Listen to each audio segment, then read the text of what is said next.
Hey everybody, it's Randy Ray. It's a very late Tag Tuesday today, but you know how I like to get those tags done. So here I am at Driftwood Ranch, and I'm doing the Behind the Booktube tag, which I saw on Steve Donahue's channel. I understand this tag was created by Shelley Swearingen and James Holder. Tag Steve for this one. So I'm just going to go through the questions and I'm going to provide the answers because that's kind of how these tags work. They're pretty easy. Number one, what has surprised you the most about Booktube, both in a good way and in a bad way? The thing that surprised me most about Booktube in a good way is the reality of the friendships that I've formed through here already. You know, and I've only been doing this for 3 or 4 months. But I've participated in other social media channels before, and I've never felt like I've really gotten to know people on those channels. But that's different here on Booktube. You know, I feel like I've made some real friends. You know, when Steve says he wants to have somebody over for wine and calzones, he means it. And you know what? I've invited people to my house. None of them taken me up on it yet. But I feel confident that at some point I might have some visitors here. I've got spare rooms. In a bad way, I don't know that I'm particularly surprised by this, but I think a lot about toxic productivity in our culture. And there is an emphasis, and I'm just as guilty of it as anybody, maybe even more so than some, of putting too much emphasis on how many books I'm getting read per year, which is really kind of a silly measurement when you think about it, because it doesn't account for how long the books are. You know, if I only ever read books that are 200 pages, obviously, I'm going to read a lot more books than if I mix in some 400 and 500 page books. And I tend to like some of these longer novels. You know, I wouldn't miss out on a Gentleman in Moscow for the world. And, you know, if I get a chance to reread The Stand at some point or something similar, you know, I don't want to have to worry about that affecting the count of the number of books that I've read. So, like I say, that's not necessarily a surprise, but it is something that I've noticed on Booktube in general. And I don't know that I think most people feel the same way about it. Like, it's not that important a metric to keep up with, but people are keeping up with it anyway. You know, now I'm getting off of Goodreads. There's some things that I don't like about it too, but I'm going to save that for a future video. And so, number 2, how do you balance reading and Booktube with the rest of your life? I've never been a big one for creating a lot of balance in my life. If there's something I like to do, I tend to like to do a lot of it. And right now, well, over the last few months, I've liked doing a lot of reading, and I've liked doing a lot of Booktube, and I wish my health were in a state where I could do even more of it. But since I've been so inconsistent in posting videos lately, I'm trying to make them more of a priority and do them first thing every day, which sounds funny in a video that I'm making at 8:30 p.m. Central Time. But it's the truth, you know. There were some other things that I just had to do today, though. So, number 3, have you ever thought about starting a Patreon? I have thought about starting a Patreon. I think my channel is a little too small for that sort of thing to be worth bothering with right now. But, you know, it seems like other people's Patreons do just fine. I think it's a real honest way to monetize your channel. At least I'm not sitting here running ads about Squarespace or whatever. So, yeah, I think Patreon's really cool. And I am a patron of a couple of different Booktube channels, as well as some other people too, you know, that aren't on Booktube. I've got a friend who's a blind artist, John Bramblett, you know, and I'm a patron for their videos too. Number 4, have you made any mistakes on Booktube? I've made a lot of mistakes on Booktube, I feel like. You know, well, the biggest one is that I don't post consistently enough. You know, I'll go through a period where I'll post 3 or 4 videos a day, trying to be like Steve Donahue, but let's face it, you know, he's some kind of mutant to be able to generate the number of videos that he does. You know, but that's what happens when you only sleep 2 hours a night. I'm a 9 hours a day kind of guy. I've got to get my rest. And I'm running low on rest too, because I stayed up late reading a book last night. Stayed up till 2 in the morning reading a book. But, you know, Mondays are my steroid day on my medication cycle. And the steroids give me lots of energy and make it hard to sleep. And when I first started taking them, I would just regularly stay up and work all night every Monday night.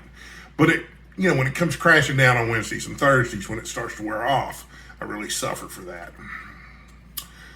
Number 6. Oh, number 5. I just almost skipped one. Do you have any advice for new booktubers? I have a little advice, yes. Do the Booktube newbie tag. It's great. Make friends with other booktubers as best you can. Try to be consistent, but I don't think you should try to make more than a video a day when you're first starting out. And you may even set your sights a little lower than that. You know, I suppose if I had it to do over again, I would have specific dates and times when you could expect to see my videos come out, even if it was only 2 or 3 videos a week instead of, you know, this is video number 69 right now for my channel, which is actually kind of cool because I have the sense of humor of a 12-year-old. So, but yeah, I would have almost preferred to have half as many videos and been much more consistent about the scheduling of those videos. Number 6, what are your thoughts on the YouTube algorithm? Well, you know, I mean, YouTube's going to have an algorithm. It's owned by Google. I don't know if everybody here knows that, but YouTube's not its own company. It's owned by Google. And so there are actually multiple algorithms at work here. One is the search algorithm. You know, and YouTube is probably the second biggest search engine in the world, if not the biggest.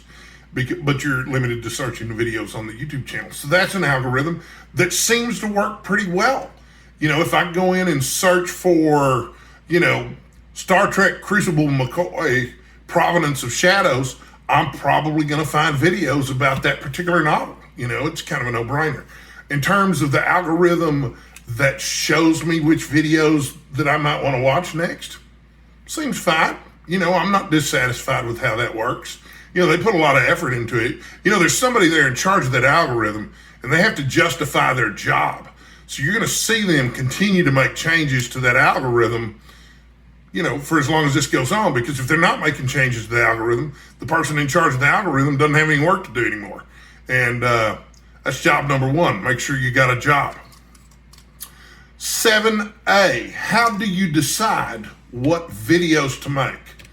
Well, you know, honestly, I look at what other YouTubers are making videos about and draw inspiration from them.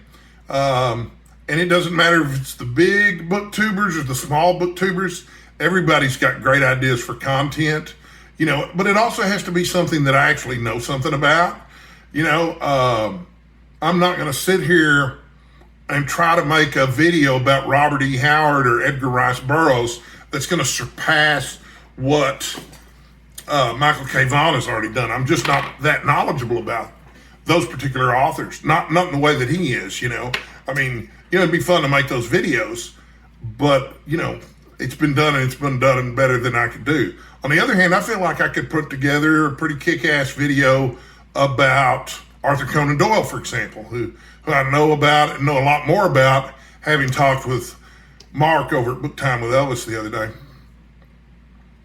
Number 7B, are you overwhelmed with video ideas? No, I don't feel particularly overwhelmed at all. You know, I feel like I've got plenty of content ideas, and I feel like I'll be able to come up with plenty more. I'm not worried about that at all.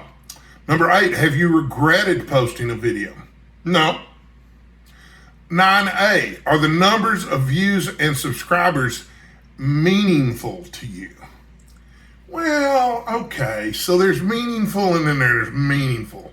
Yeah, I look at those numbers. I care. I want to get to 500 subscribers and maybe 1,000 subscribers and maybe someday 15,000 subscribers.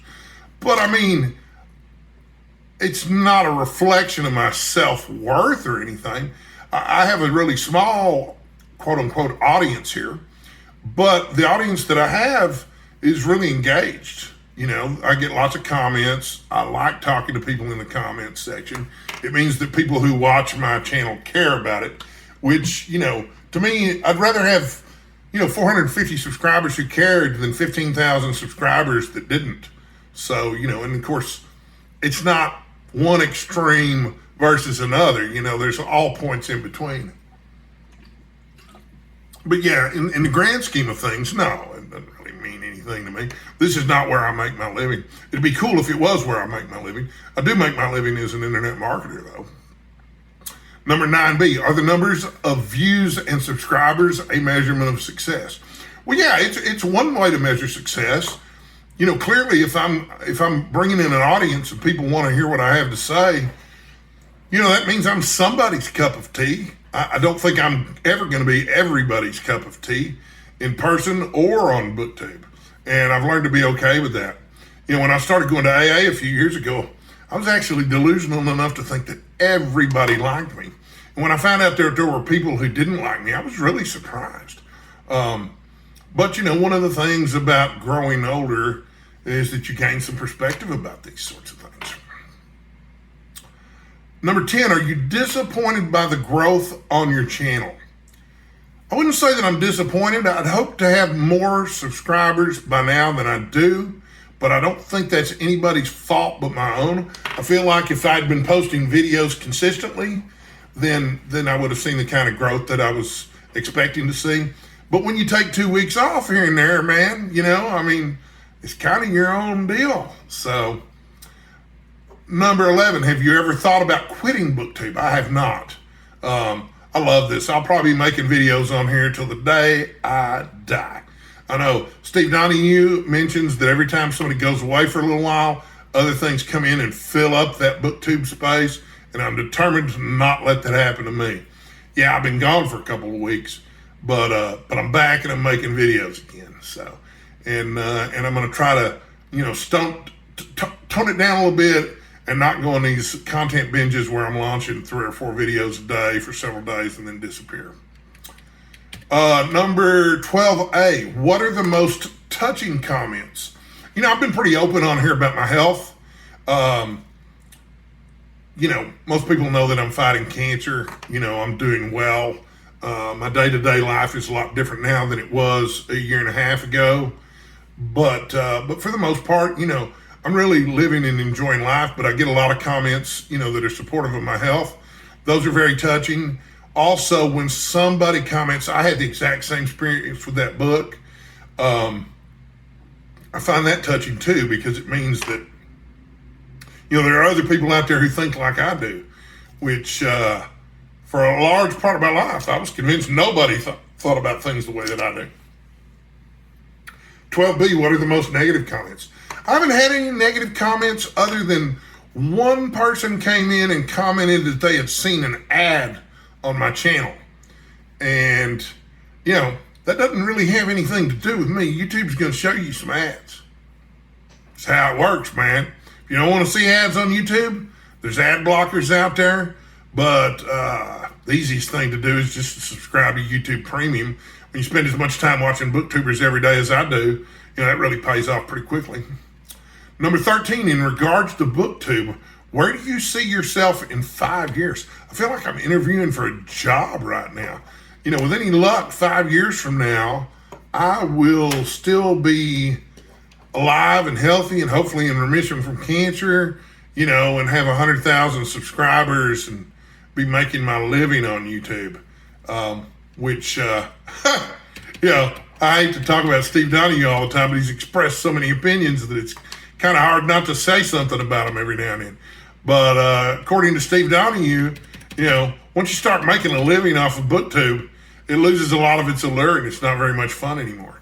So, and he's probably right about that for most people. That may or may not be true of me too. But, since I was a teenager, I wanted to talk about books and get paid for it, which is why I went into, school teaching for a while. And this has given me a great outlet for that. But it would be really, really great if I could use that outlet to actually make some money. So anyway, that's the end of this tag, except I think I'm supposed to tag some people.